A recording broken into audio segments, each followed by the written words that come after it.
자, 이번 강좌는요, 조경관리론의 두 번째 챕터의 조경식물관리 살펴볼게요.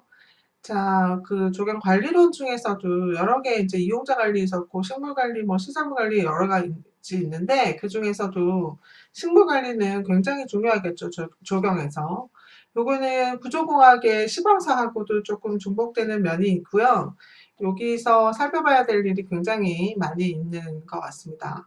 자, 첫 번째로 정지 전정 한번 살펴봅시다. 요거는 나무 가지를 자르는 거죠. 쉽게 이야기해서. 근데 정지는 굉장히 그, 유지 보존하기 위해서, 생장 조절하기 위해서 수영을 좀 인위적으로 만드는 것이고요. 전정은 줄기나 일부를 잘라내는 거예요. 전정보다 정지는 완전히 정말 더 많이 자르는 것이죠. 그 다음에 뭐 요것도 참고로 보시고요. 이것의 목적은 미관상도 있지만 실용적인 목적에서 하는 것도 있고요. 또 생리상, 반드시 잘라줘야지만 그 다음 해에 꽃이 피는 것들도 있고, 그 다음 해에 열매를 맺는 것도 있고, 그렇죠. 그래서 생리상 목적, 이런 게 될 수 있다. 이렇게 줄을 긋는 게 예쁘겠네요. 그 다음에요, 효과. 고유한 수영을 유지시키기도 하고, 그 다음에 병충해 발생 억제하고요. 황호, 개화, 개실, 촉진, 그 다음에 도장지, 허약지, 가지 제거, 뭐 이런 효과들이 있다. 그 다음에 전지 전정을 하면 조형을 위해서 할 때는 대부분 식물의 생육이 중지된 10도시나 낙엽한 후에 낙엽수들은 10월, 11월 정도 그때 하는 것이 가장 좋고요. 또 봄에 3월 중순에서 4월 중순에 하는 것도 가장 좋다. 이 방법들도 한번 확인해 보셔야 됩니다. 그 다음에 생장을 조절하기 위해서는 어린 잎이나 병충해 입은 가지, 고사지, 손상지 제거하는 목적으로 하는 것이고요. 생장을 억제하기 위해서 하는 것도 있죠. 일부러 크지 않도록 하기 위해서 느티나무, 배롱나무, 단풍나무 같은 경우에 장가지를 발생시켜서 좀 이렇게 빽빽하게 하기 위해서 하는 경우도 사실 있어요. 자, 그 다음에 갱신을 위해서 맹화력이 강한 활엽소 중에서 너무 늙은 나무나 개와 불량한 가지를 잘라줄 때는 갱신을 위해서, 또 생리 조정하기 위해서 하는 경우도 있죠. 특히나 또 개화 갱신을 촉진하기 위해서 그해 이제 가지치기를 하지 않으면 그 다음 해에 뭐 이렇게 열매가 안 맺는 경우가 가끔 생기거든요. 유실수 같은 경우에, 특히 감나무 뭐 이런 거 같은 경우에. 그래서 방법들을 확인하셔야 될 것 같습니다. 시험 문제에 개화 결실 촉진하기 위한 전정 방법으로 틀린 것은 이렇게 나오죠. 자, 도구들 있죠. 사다리, 톱, 전정 가위. 전정 가위는 3cm 정도 가지 자를 때 쓰는 거고요. 적심 가위는 1cm 이하의 가지를 자를 때 쓰는 거고요. 적과 적화 가위, 고지 가위, 이렇게 가지 높은 장대 같은 게 달려 있는 거 있잖아요. 그 다음에 긴 자루, 뭐 산울타리 전정 가위, 산울타리 이렇게 자르는 가위 같은 거 있죠. 그 다음에 정정 시기 굉장히 중요한데요. 대체적으로 낙엽 활엽수는 잎이 단단해진 여름과 낙엽 후 실로 굳어진 3월, 상록 활엽수는 이른 봄이나 가을, 침엽수는 한겨울을 피해서 겨울이나 이른 봄에 좋은데요. 구체적으로 또 봄 전정, 여름 전정, 겨울 전정까지 어떤 수종이 있고 어떤 식으로 해야 되는지, 어떤 수종에 해당되는지 요거는 시험 문제에 특별히 많이 나오기 때문에 제가 표로 적어 놓은 것입니다. 그런데 더 중요한 것은 이 별표 5개인데요. 전정을 절대로 하면 안 되는 수종이 있어요. 가지를 자르면 안 되는 게 있다고요. 여기. 뭐 동백나무라든가 금속 히말라야 시다 이런 것들은 전정을 절대로 하면 안 된다. 그래서 이거는 시험에 굉장히 잘 나오겠죠. 정지할 때 고려사항은 뭐 주변하고 조화를 이루어야 된다. 이건 당연한 것이고요. 정지 전정 일반 원칙은 무성하게 자란 가지는 제거한다. 지나치게 자란 가지도 제거한다. 주지는 반드시 하나로 해야 되고 평행지 만들면 안 되고 수영이 균형을 잃을 정도의 도장지는 제거한다. 역지, 중하지, 난지 제거해야 되고요. 그 다음에 정면으로 향한 가지 만들지 않는다. 뿌리 자란과 방향 고려한다. 이거는 조경공사 시방서에 있는 것이라 굉장히 중요합니다. 또 여기 실기시험 칠 때 이거 적으라고 하는 서술 문제도 있어요. 자, 굵은 가지 치는 방법. 상록수는 3분의 2, 낙엽수는 3분의 1 정도 치고요. 해토적이 되기 전에 수액이 오르는 나무, 특히 단풍나무 같은 경우에는 11월에서 12월에 실시한다. 자, 그 다음에 중요한 것들은요. 그 가지의 길이를 줄이는 방법은 상록완렵수 경우에 4월에서 장마 전까지, 낙엽수는 낙엽 직후 싹 트기 전. 그리고 중요한 게 이 화목류는 반드시 꽃이 지고 난 바로 직후에 실시한다. 이게 굉장히 중요합니다.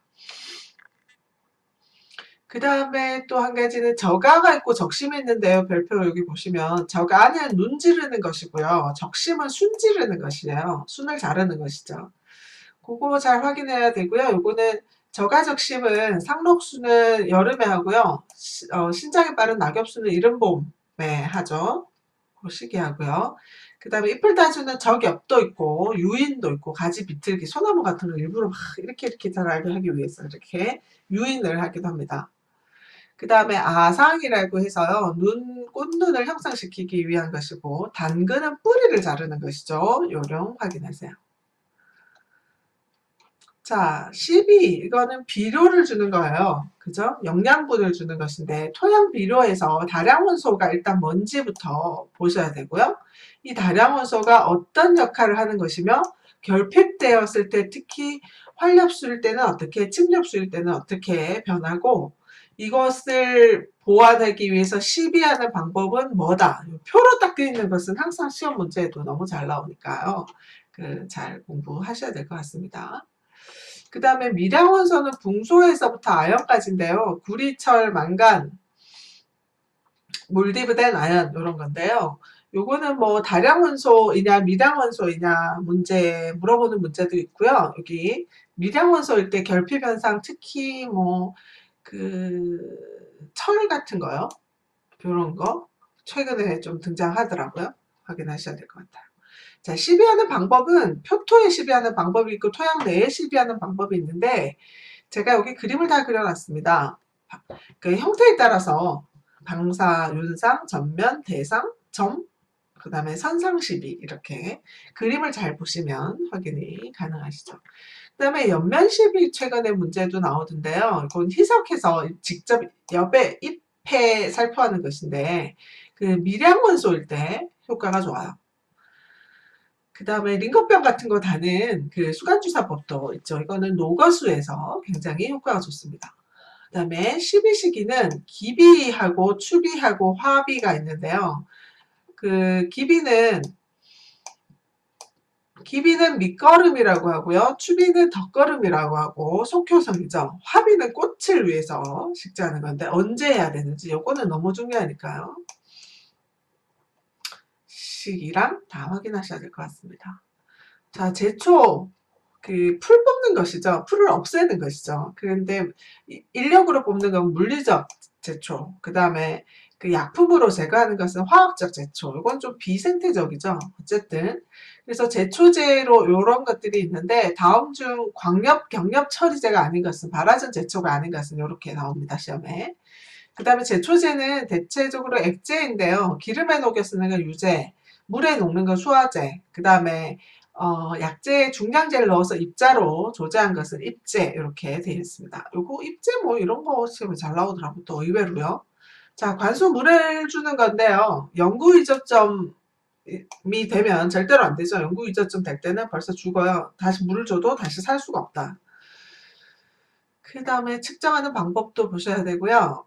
원칙적으로는 해가 없을 때, 해가 있을 때는 광합성 작용을 하니까 일출 일몰 시기가 가장 적당하고요. 그 침전식, 또 또랑식, 점적식, 이렇게 군데군데 준 점적식, 그 다음 지하 관계할 수도 있고, 살수 스프링쿨러로 할 수도 있죠. 그래서 그 회전 입상 살수기, 분무 입상 살수기 이런 것들이 가장 많이 사용하는 것이죠. 특수 살수기는 거품을 이렇게 내서 살수하는 그런 방법이죠. 자, 병해충 방제. 최근 문제 제일 많이 등장하는 게 병해충 방제죠. 이게 병해가 있고 충해가 있어요. 병은 여러분도 사람도 있잖아요. 그 병에는 여러 가지 있잖아요. 세포 때문에 생기는 병이 있고 뭐 세균 때문에 생기는 병이 있고 이렇고 그런데 이 식물은 충해가 있어요. 그러니까 벌레 때문에 생기는 거 있잖아요. 벌레가 뭐 그 잎을 갉아먹는다든가 아니면 수액을 빨아먹는다든가 이 벌레 때문에 생기는 것은 충해. 그 다음에 이거는 병해. 자, 병의 원인과 용어에 대해서 좀 쫙 확인하셔야 됩니다. 이 용어를 모르면 무슨 말인지 잘 모르겠죠. 다 중요합니다. 그런데 더 중요한 것은요, 여기 이제 병원의 종류에서 바이러스 때문에 생긴 병인지, 피아토플라즈마 때문에 생긴 것인지, 세균, 곰팡이, 또, 종자, 선충 이런 거 있는데요. 문제에 다음 중 세균에 의한 병이 아닌 것은 이런 문제들, 분류하는 문제들이 제일 기초적으로 나온다는 것을 유의하셔야 합니다. 자, 요런 것들은 비전염성, 비생물적인 원인에 의한 것이고요. 대부분 수목의 병증은 잎이 노래지거나 황화현상이라고 그러죠. 그 다음에 구멍이 생기거나 위조, 괴사, 위축 이런 용어들이 부패까지 어떤 현상인지 어떤 병에서 일어나는지 요 짝을 잘 보셔야 됩니다. 병원체가 전반되는 것은 이동해서 이제 옮는 것이나 마찬가지죠. 어떻게 이동해서 병에 걸리느냐. 자, 바람에 의해서 걸리는 것도 있고요. 물 때문에 그런 것도 있고요. 또 종자, 묘모, 뭐 여러 가지 원인에 의해서 그 병균이 옮아가는 것인데 어떤 병들이 어떤 것 때문에 전반되는지를 확인해야 되겠죠. 이렇게 표로 만들어 놓은 것은 제가 정말 10년을 기울여서 표로 만들어 놓은 것이니까 여러분은 잘 암기를 하시면 되겠습니다. 자, 그래서 식물을 방지하는 방법은 예방법인데 여기서부터 여기까지 예방법이에요. 다음 중 치료법인 것은 예방법인 것은 또 나오겠죠. 자, 요런 방법들은 중간기주 제거하는 요런 방법들은 굉장히 중요합니다. 이 중간기주라는 것은 병이라는 것이 바로 예를 들어서 이 포플러 잎록병 같은 경우에 포플러 나무에 직접 옮겨서 병이 생기는 게 아니고 낙엽송을 통해서 옮긴단 말이죠. 그래서 포플러 나무 옆에 낙엽송이 있으면 병에 걸릴 확률이 많으니까 그 낙엽송을 심지 말라. 그런 이 낙엽송을 중간기주라고 합니다. 그래서 중간기주가 없으면 옮을 확률도 적다는 거죠. 자, 치료법에서 외과적 요인 있죠. 의사하고 마찬가지죠. 그 다음에 가지 처리하고요. 줄기 처리하고요. 또 뿌리에 대한 처리해야 되고요. 그 다음에 이 살균제, 균을 없애는 살균제, 동제 보르도액인데요. 어떻게 사용해야 되고 어떻게 희석해야 되는지 사두식 보르도액의 용액 섞는 방법, 그 다음에 유기순제, 황제 이런 것들 있는데요. 요것을 살균제라고 한다. 하나하나씩 시험 문제에 아주 무슨 용도로 쓰는 소독제이며 살균제이냐, 어떻게 사용해야 되냐 다 물어보겠죠. 자, 중요한 것은요, 농약 희석하는 물의 양을 구하는 것인데, 희석할 때, 원액을 물에 희석할 때 어떻게 해야 되느냐 하는 공식입니다. 이거는 계산하라고 하는 문제도 되게 많이 나옵니다. 자, 하나씩 병을 조금 살펴보면, 흰가루병은 습도가 많아서 흰 곰팡이 때문에 생기는 거고, 요런 수정이 생기죠. 요걸 방지할 때는 톱신, 석회유황제, 프리독신, 가라센 뭐 이런 약들을 사용한다라는 거죠. 그러니까 여러분이 지금부터 여기서 외워야 될 점은 이 병은 어떤 나무에 생기고 어떤 증상이 일어나고 그걸 치료하려면 어떻게 해야 된다를 외우셔야 돼요. 자, 조금 힘들어하실 수도 있어요. 그런데 이렇게 한번 생각해 보세요. 자, 수목을 치료해야 된다. 여러분, 사람이 아프면 의사 선생님이 왜 아프냐, 어디가 아프냐 진단해서 여러 가지, 그렇게 아픈 경우는 이런 여러 가지 이유가 있는데, 이런 경우에는 이런 약을 쓰던가, 이런 수술을 하던가, 이런 처방을 해야 된다라고 이제 머릿속에 다 공부를 하시고, 그 다음에 처방을 하시죠. 조경하는 사람들도 마찬가지입니다. 이 식물이 어떤 병에 걸려서 어떤 증상을 보여요. 그러면 이런 여러 가지 경우 때문에 야가 이런 증상을 보이는구나. 그렇다면 이런 경우에는 이런 약을 써보고 이런 경우에는 이런 약을 써보는데 대체적으로 공부를 해보니 이런 증상은 토양도 보고 뭐 습도도 보니 뭐 너무 습해서 생긴 거 같구나. 그래서 이런 약을 쓰면 약가 아마 치료될 것 같다. 아니면 시비를 너무 많이 해서 질소를 너무 많이 줘서 그렇구나. 이런 그런 스토리를 다 연구를 해서 이제 처방을 내리는 거죠. 그러니까 여러분은 조금 이거를 공부할 때는 굉장히 좀 사명의식을 갖고 이 20개 병에 대해서 치료를 할 수 있는 방법을 찾는다라고 생각을 하셔야 될 것 같아요. 사람은 어디가 아파요, 어디가 아파요 이렇게 얘기하지만 나무는 얘기를 하지 못하잖아요. 그래서 나타나는 병증이나 주변의 환경을 이렇게 보고 전문가가 판단을 해서 약을 처방해야 된다는 거거든요. 그래서 어떤 증상이 벌어졌을 때는 잎이 이제 하얗게 뭐 가루가 생긴다거나 뭐 조기 낙엽이 떨어진다거나 잎이 막 이상하게 막 말라 죽는다거나 시커멓게 그을른다든가 뭐 이런 것들은 왜 그런지 벌레 때문에 생기는 건지 세균 때문에 생기는 건지 원인을 알아서 그 원인에 적당한 처방을 해줘야 되는 것이 의무라고 할 수 있죠. 그래서 여기 적혀 있는 것들은 사실 9개, 10개까지밖에 안 됩니다. 여러분 한번 생각해 보세요. 의사 선생님 머릿속에는 감기에서부터 시작해서 정말 중대한 병까지 머릿속에 수백 가지의 병들이 머릿속에 있고 처방을 하시잖아요. 지금 여기 적힌 거는 10가지밖에 안 적혀 있습니다. 그러니까 외우시는데 두려워하지 말고 좀 외워야지만 될 것 같습니다. 그 다음에 요 충의 벌레는 흡집성, 즙을 빨아먹는 애가 있고요. 잎을 갉아먹는 애가 있고 구멍을 내는 애가 있고 충격 형성하는 애가 있어요.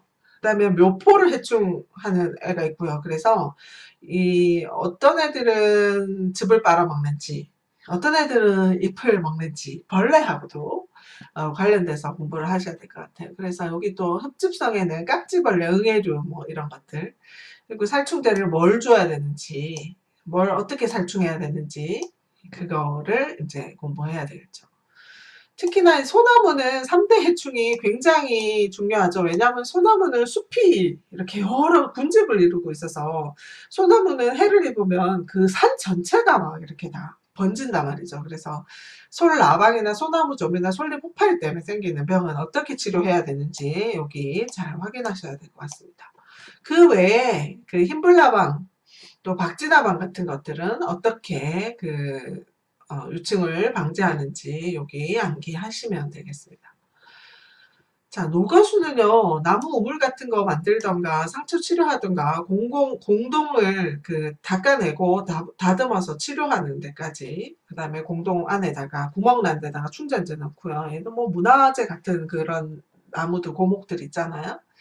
그 다음에 수간주입해서 수간주사 해야 됩니다.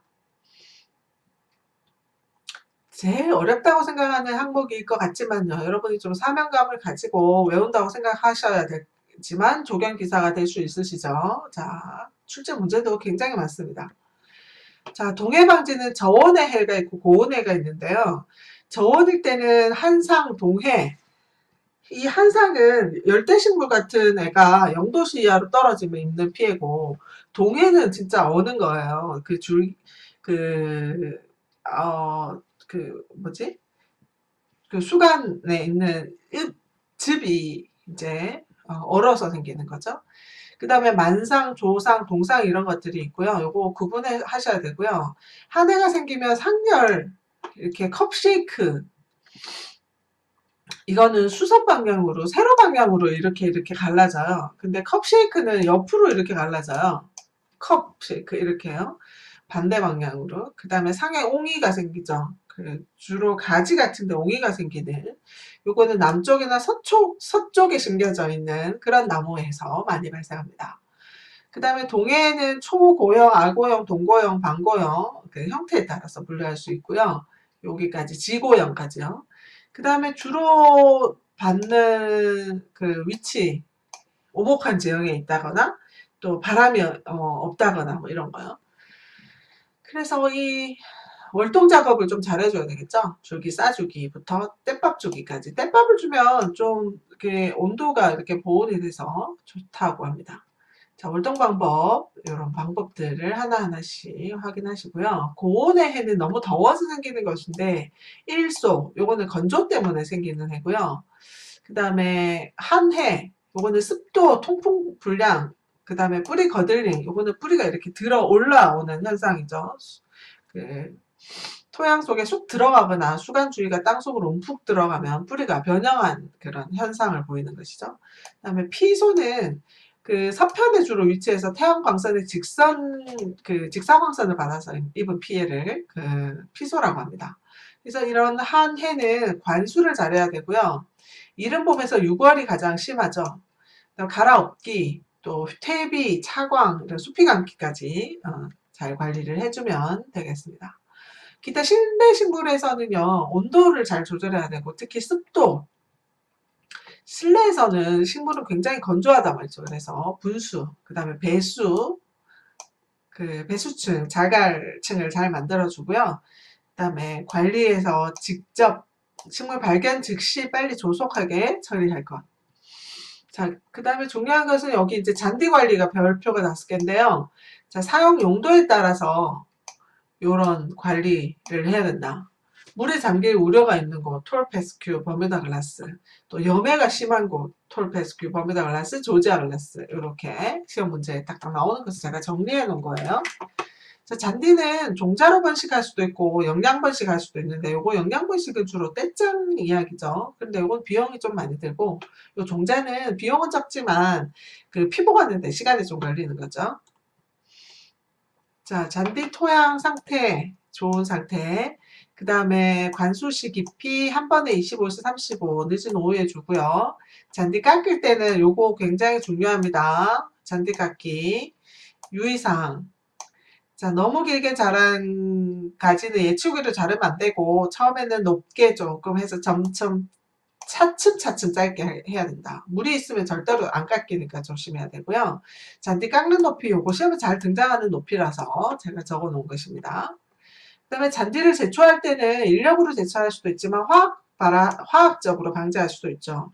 근데 요 비선택적 제초제는 완전 다 쓸어버리는 거죠. 요거는 광엽, 경엽 처리제, 발화전 제초제 요 부분.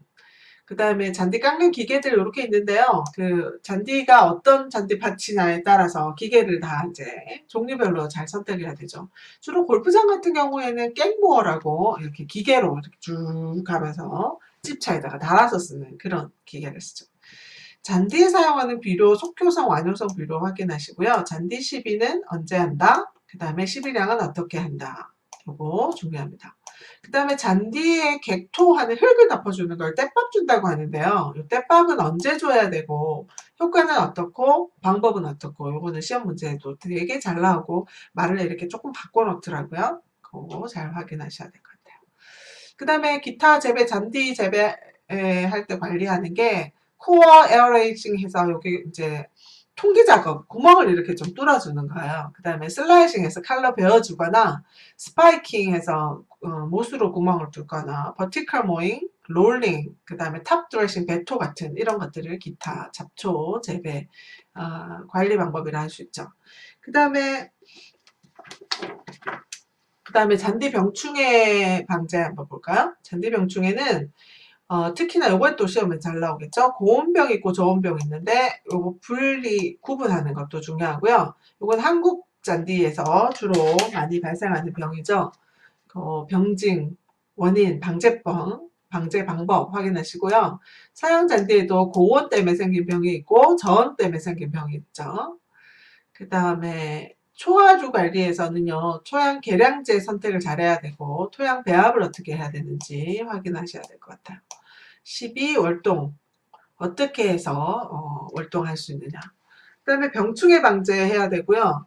그 곰팡이나 세균, 바이러스 때문에 생기는 병, 어떤 것 때문에 생기는 병인지 여기서 잘 확인하세요. 그 다음에 충해도 생길 수 있고요. 그 다음에 비탈면 관리 있는데요. 이 비탈면 관리는 우리 구조공학 할 때 이거 다 했어요. 식생공, 종자 뿜어 붙이기 공부터 식생 구멍공까지요. 그 구조공학 할 때 했던 이야기하고 좀 중복돼서 비탈면이 이렇게 생길 때 이 식생을 이렇게 심어서 관리를 한다. 그 다음에 비탈면의 구조물을 만드는데 요 돌붙임에서부터 낙석 방지 채권까지요. 요것도 구조학에서 다 했던 이야기라 하나씩요. 여기 조금 그림들을 제가 조금 첨가해 넣었습니다. 그 그림을 보면 조금 더 이해가 빨리 되실 것 같습니다. 요런 거 낙석 방지 망공하고 낙석 방지 채공 요거는 고속도로 같은 데 가시면 여러분 요런 거 많이 보셨죠? 자, 비탈민 유지는 식생공에 의한 것은 1년에 한 번씩 시비, 그 다음에 잡초 풀베기, 그 다음에 관수 병해충 방지, 그 다음에 구조물 그 유지 관리는 보호공 자체가 노후되지 않았는지, 또 비탈민 자체가 변형되지 않았는지, 균열되지 않았는지, 이런 상황을 계속 파악을 하고 있어야 됩니다. 그 다음에 옹벽은 관리를 어떻게 하셔야 됩니까? 자, 중력식 옹벽일 때는 돌쌓기 또 4m 이하일 때 보통 사용하는데, 또 반중력식은 철근으로 보강한 것이고요. T자형 옹벽도 있고 L형 옹벽도 있고 옹벽 종류 아시죠?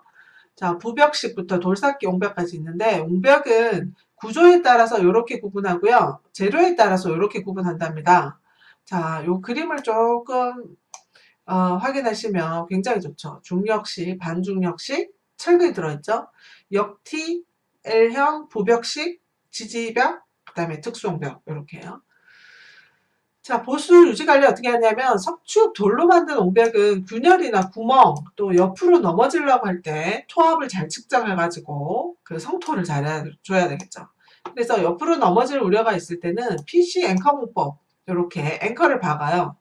그 다음에 부벽식 해서 여기다가 부벽을 더 기초지반 위에다가 만들죠. 그 다음에 말뚝 공법에서 여기다가 말뚝을 에 의한 압성토 공법에서 이 토합을 조금 더 견딜 수 있도록 만들고요. 그라우팅 공법에서 배수 구멍을 이렇게 뚫어줍니다. 요렇게. 그래서 이게 이제 옹벽이 구조 개선 잘 해서 만들었지만 시간이 지나다 보면 토합이 막 증가하거나 뭐 물이 많이 막 들어오거나 이러면 그 이제 보수하는 방법으로 앞에 이렇게 볼트, 앵커 볼트라든가 뭐 압성토라든가 이런 걸 박아서 더 보수할 수 있는 이런 구조물 보수 방법이 있다는 거. 요거 시험에서 잘 나오는 항목입니다. 자, 여기까지 해서요. 우리 뭐 봤죠? 자, 식물 관리 하고 구조물 관리까지 있었습니다. 여기 이제 옹벽 관리까지 있었습니다. 여기까지 이제 식물 관리 보도록 하겠습니다. 굉장히 외울 거 많지만 조금 노력을 열심히 하셔야 될 것 같습니다. 수고하셨어요.